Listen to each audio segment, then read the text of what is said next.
Bonjour, bonsoir, donc on se retrouve pour la suite de notre CTF qui se déroule en 3 parties, chaque partie correspond à une machine. Alors on est sur un réseau d'une entreprise fictive, et donc on avait déjà réussi à pénétrer le mail serveur, donc je me suis reconnecté dessus, je suis reroute dessus. Et d'ici, il fallait qu'on aille soit sur le serveur web, soit sur le serveur base de données. Donc on va voir ce qu'on peut faire. Et il nous avait dit dans les consignes, il nous avait dit qu'il y avait des ports qu'on ne devait pas attaquer. Bon, ça, voilà, je pourrais aller les rechercher sur la page web du serveur web du coup, et qu'il fallait pas utiliser d'exploit de noyau si jamais il utilise une vieille version de Linux, tu vois, donc un Ubuntu 4.15 machin, bref, ça on s'en fiche. Donc de là, qu'est-ce qu'on peut faire? Eh ben, on peut... Alors déjà, on est sur le mail serveur. Donc en étant sur le mail serveur, techniquement, on est dans le réseau de l'entreprise. Donc depuis l'extérieur, on s'est connecté au mail serveur. Donc depuis ce serveur, on peut aller voir la base de données ou bien le serveur web duquel on n'a pas forcément accès depuis Internet, j'allais dire. On peut peut-être pas forcément se connecter à la machine depuis le serveur web, depuis le navigateur web. Bref, on peut accéder à ce réseau. Donc ce qu'on va faire un petit ifconfig, histoire d'avoir l'IP. Donc, ok, donc sur le réseau local, on est cette machine-là. Et le réseau ici, il est en... donc on a un 255.255.0.0. Donc on est en /16. Ok.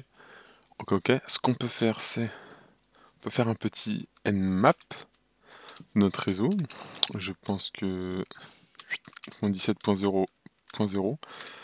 Et on peut faire... Alors, je vais pas faire un /16, parce que le /16, il va chercher toutes les adresses possibles, qui finissent ici entre 0 et 255, et celle-là entre 0 et 255. Je vais faire un /24, parce que de toute façon, on a que quelques machines. Donc les autres, je sais pas si on a vu les adresses IP, il me semble que oui. Les autres, ça doit être genre .2, .3, .4.5, un truc comme ça. On va lancer le nmap, on va voir ce que ça donne. Donc là, on va chercher à rentrer sur le serveur web. Et du web, on essaiera d'aller au database. Il me semble que c'est ça. Et il me semble que c'est ça l'ordre qu'il fallait respecter. Ah oui, mais je viens d'y penser. En fait, le serveur web, on n'y a pas accès depuis Internet, en fait. Ça, c'est pas le serveur web. Ça, c'est juste, c'est juste un site web machin pour nous présenter le CTF, mais le serveur web, il n'est pas accessible. En fait, on n'a pas le site web de l'entreprise d'ici, en fait. C'est pour ça qu'on va aller dessus. One eternity later. Je viens de me rendre compte que je me suis trompé. Oh non, depuis tout à l'heure, j'attends pour rien. Je suis con, j'ai pas besoin de copier-coller, de toute façon, je peux pas. Je me suis trompé, j'ai pas relu ce que j'ai mis. C'est pour ça qu'il a mis 3 plombes et qu'il a trouvé aucune machine. Ouais, moi, je m'amuse bien. Oh, what the fuck, tu trouves des machines d'un seul coup? C'est marrant, ça. Bon alors, c'est pas celle-là. Là, c'est genre la machine haute qui hoste tout. Euh, c'est pas ça. C'est pas ça. Je crois pas. C'est ça.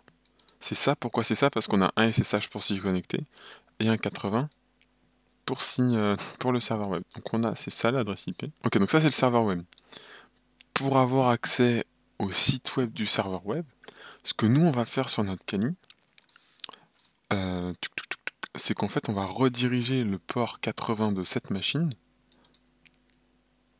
sur notre Kali sur un autre port. Ok? Donc en gros, notre Kali, elle va aller chercher la machine Bob ou machin là, elle va aller chercher sur son réseau. Enfin, elle va aller voir Bob. Bob, il va aller chercher sur son réseau la point .5, la point .5 au port 80, et ça va être redirigé sur notre Kali, sur notre port, je sais pas moi, 1, 2, 3, 4, 7538, on s'en fout. Donc pour faire ça, on fait SSH-L, on met le port, alors je vais mettre 8001 comme c'est mis, comme ça c'est bien, parce que 8000 c'est le port par défaut du serveur Python qu'on lance, du serveur Python basique qu'on lance sur la Kali. Ensuite, on met notre adresse IP, donc nous c'est la point .5, 2.80. Donc là, en fait, on crée une sorte de tunnel en fait entre ce port-là sur le port 8000 de notre machine. Et ensuite, on se connecte donc avec l'utilisateur Bob à la machine 192.168.111 sur le port 222, hop, hop, hop, hop, sur le port 2222. Ok? Ça va pour cette commande. On entre, on se connecte beau 1985.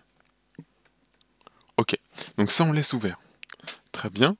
Maintenant, si je vais sur ma Kali et que je fais 127 hop, en 8001, voilà, on a le site web. Et donc ça en fait, donc là en fait on est sur le site web de la point 5 si vous avez suivi. Le site web de l'entreprise qui est en interne, qui est sur le réseau interne. Donc là vraiment on attaque de loin mais on se faufile un petit peu tel un serpent au milieu de tout ça. Donc là on a le site web. Tac tac tac, qu'est-ce que je peux vous montrer?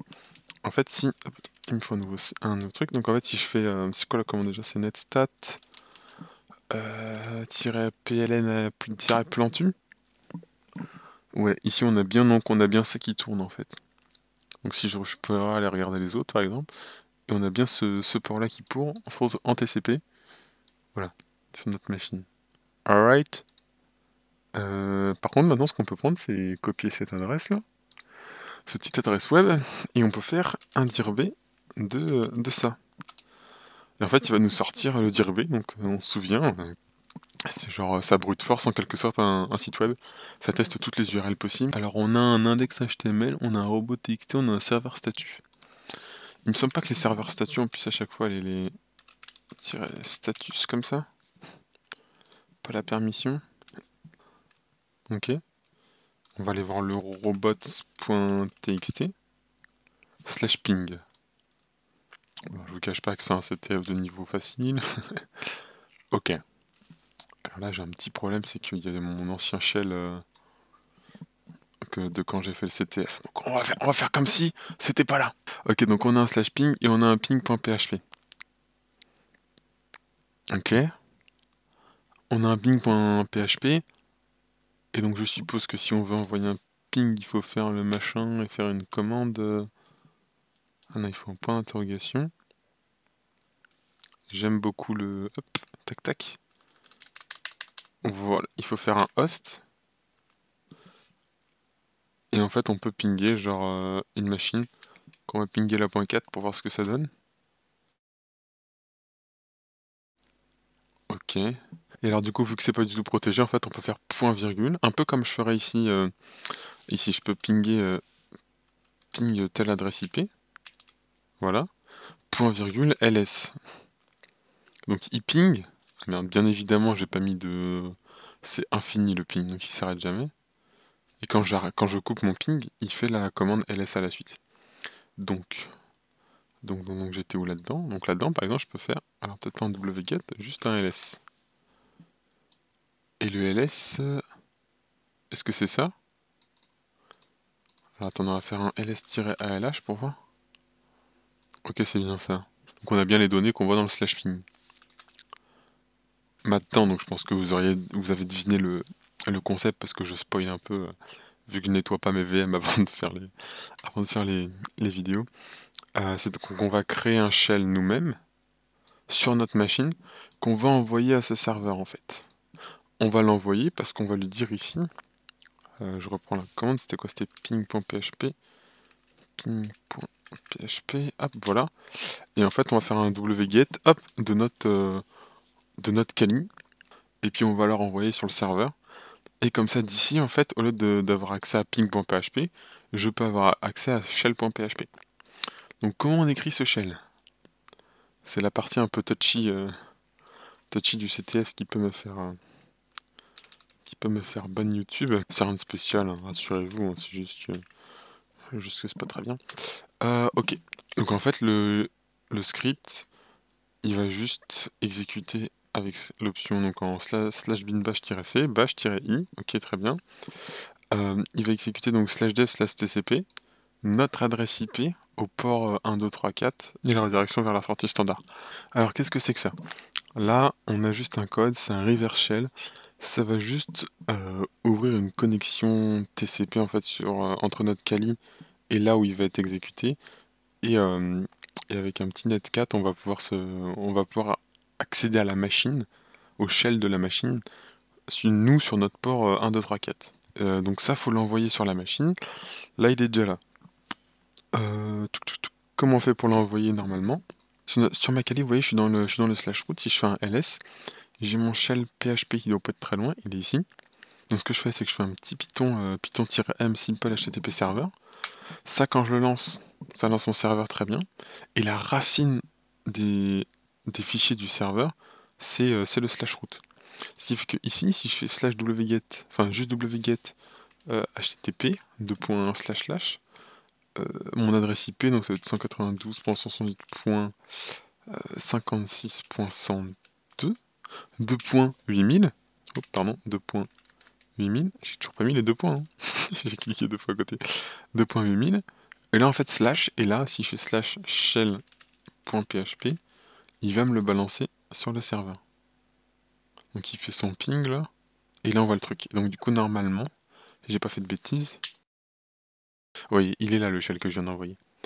Donc là ce qu'on va faire, c'est qu'on va faire ping machin, et en fait au lieu de faire un wget, je vais faire un petit rm de shell app.php.1, c'est ça. Donc je l'enlève, celui que je viens d'envoyer, parce que j'en ai pas besoin, il a renommé, et puis il est pas en .php, donc il va pas s'exécuter. Toc toc toc toc toc. Si je retourne dans slash ping, ok, donc on a notre shell.php. Maintenant, ce qu'il faut qu'on fasse de notre côté, c'est qu'on fasse, ça on en a plus besoin du Python. On a envoyé notre shell.php, tac tac tac tac tac. J'étais en train de réfléchir en même temps que j'écrivais, c'était pas une bonne idée. Là, ce qu'on va faire, c'est qu'on va faire un netcat. Tac tac, un netcat et oui-lnvp, hop. Donc là, nous, on écoute. Et en fait, quand on va exécuter ce shell, hop, ça va lui envoyer les informations de la machine où il est. Donc là, il est sur le serveur web, hein, le fichier, on l'a envoyé sur le serveur web. Et donc, ça va tout envoyer, les données vont faire une sorte de tunnel entre nous et lui. Sauf que je vous rappelle qu'en réalité, le tunnel, il est entre cette machine-là, qui envoie sur le mail, sur le Bob Mail Server, qui lui redirige vers notre port 8001 chez nous, qui est donc là où on est. Alright, donc là si je fais ça, ça tourne, ça blablate. Ici, il doit nous dire quelque chose. Ok, ici, on a accès on a un shell. Donc on a bien notre reverse shell. Si je fais id, on est www-data, un petit ls. Alors pourquoi il y a un ls là? Est-ce que c'est la commande qu'on va exécuter? Ok, c'est la commande qu'on va exécuter, très bien. Ok, on a un ping PHP machin, for Oscar. Donc qu'est-ce qu'on peut faire? On peut faire comme à notre habitude.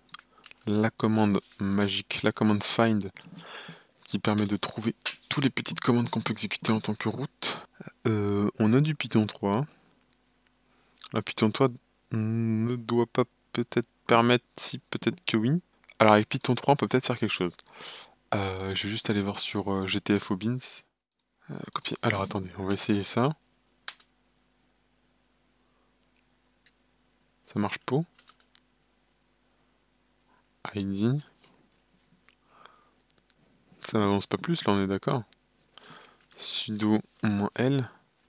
Ça marche pas en fait. Ok. Donc là, je relance ça. Ici, on retourne hop, sur le ping. On relance notre shell. Ici, on est connecté. Tac, tac, tac. Très bien. Ok, on est où là-dedans? Est-ce que je peux aller à la racine? Ok, ls. On a quoi là-dedans? On a home et on a route. On va tenter, hein. Qui ne tente rien n'a rien. Très bien. C'est des... C'est des slash home, hein, c'est là où il y a tous les fichiers, non? Ok, on a Oliver et Oscar. C'est quoi? Cat Oliver? Oui, pardon, c'est des... Oui. C'est effectivement... Alors, on va aller dans Oliver, hop. Ouais, il y a quoi dans Oliver? Il n'y a rien. C'est des points-points, c'est des directories, hein. C'est des Oscar... Ah, je peux pas y accéder d'ici. Attendez, attendez, parce qu'en fait, avec Python... Regardez. Bash, donc le bash, il a pas la permission. Mais ici, on utilise sh. Et peut-être que sh, il a la permission d'aller voir Oscar. CD, donc j'ai dit Oscar. Oh, oh, oh. Oh. Alors, backup.zip, mypassword scripts. Alors, on va 4 en premier script. ls de scripts. Il y a current date et file.txt. Ok. Et l'autre, il y a mypassword. Donc je suppose que mypassword. Password. Ok. Ok, il a laissé son mot de passe dans un fichier. Logique, il veut pas le perdre. Calme-toi. Ok. Bah du coup, on peut s'y connecter. Je suppose. Ok. Donc, d'ici, oui, SSH. Oscar. Arrobase. Donc on est sur la 127.0.0.1. Mince, hop. Et -p sur le port 2222. Connection refused. Attendez. Ah oui, je suis bête. Il faut rediriger le port SSH de cette machine-là, bien, de la .5 du serveur web, sur notre port à nous. Sur ce port-là. Donc pour ça, on fait comme tout à l'heure, on fait SSH-L, sauf que cette fois on fait 2222. Deux points, on met l'adresse IP de l'autre, là, c'était point 5. Point 22. Oups, c'est fait n'importe quoi. Et du coup, il s'est déjà mis, hop, @bob, machin bidule, la machine que l'on attaque, enfin celle qui contient toutes les VM, quoi, -p 2222. Ok, là maintenant qu'on a fait ça, Bobby 1985. Ok, donc là on a la redirection. Et donc cette commande-là, elle devrait fonctionner. Copie, hop. Ok, par contre, j'ai plus le mot de passe, il est là. Tac. Enfin, ça a l'air d'être un mot de passe, ça ressemble pas à un H. Et vu que le truc est facile, hop, c'est que ça doit être ça. Ok, on est sur la machine. Et ben on peut aller voir dans Scripts, il y a forcément quelque chose d'intéressant. Donc ouais, hop, cd dans Scripts. Ok, donc CurrentDate il est carrément highlight en rouge par le terminal. Du coup, je suppose qu'il a un truc d'intéressant. Ouais. Il appartient à route. Et regardez ça. Est-ce que ça vous fait penser à quelque chose? Ce S, il est censé vous rappeler cette commande-là, dans laquelle on cherche toutes les commandes dont le SUID est placé à S, c'est-à-dire qui sont exécutables en tant que route. Alright, et donc c'est le cas de CurrentDate. Et donc si j'active, si j'exécute CurrentDate, on a la date. Et on a la date en tant que route, pas en tant que Oscar. Alright, donc là il faudrait mettre quelque chose dans, euh, dans CurrentDate pour pouvoir passer route. Et donc comment on passe route? On lance juste un /bin/bash. Donc que fait ce script? Ce script CurrentDate en tant que route, il nous trouve la date à partir duquel il est exécuté. Donc en fait ça correspond aussi à la fonction date qu'il y a sur un système. Et donc en fait ce que nous on peut faire, c'est genre recoder, vous allez voir c'est juste... voilà. On peut recréer une fonction date, et en fait il va falloir dire au terminal, au lieu d'utiliser la fonction date normale, qui elle s'utilise en tant que route, tu vas utiliser la mienne, et notre fonction date va nous permettre de passer route en exécutant le /bin/bash. Mais vu qu'on l'exécute en tant que route, et ben on sera route. Pourquoi on sera route? Parce que je le rappelle, cette commande-là, donc utilise vraisemblablement date, quand elle s'exécute, elle est exécutée en tant que route. Donc si nous on exécute un terminal en tant que route, on sera route dans le terminal.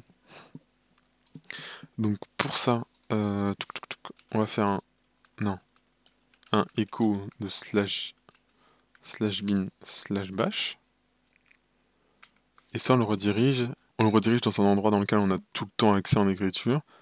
Et genre on le redirige dans TMP, dans les fichiers temporaires et dans /date. Voilà. On va remplacer date quoi. Maintenant si je fais date, ça exécute pas notre date à nous. Pour ça, il faut que du coup, là quand le terminal quand il exécute cette commande, il fait quoi? Il va dans ses binaires, il trouve le binaire date et il exécute. Donc il faut que nous on lui dise faut qu'on change de chemin d'accès et qu'on mette /tmp comme chemin d'accès pour ces binaires. Comment on fait ça déjà? Regardez, je crois que si je fais écho de path, voilà. En fait, path, j'adore prononcer ça comme ça. Donc path, il exécute, donc quand il va dans date, il cherche dans user locals bin, il cherche s'il y a date, s'il n'y a pas, il cherche là-dedans, il cherche la date, s'il n'y a pas là-dedans, il cherche la date, il cherche la date, puis admettons qu'ici, dans /bin, il trouve la date, hop, il exécute.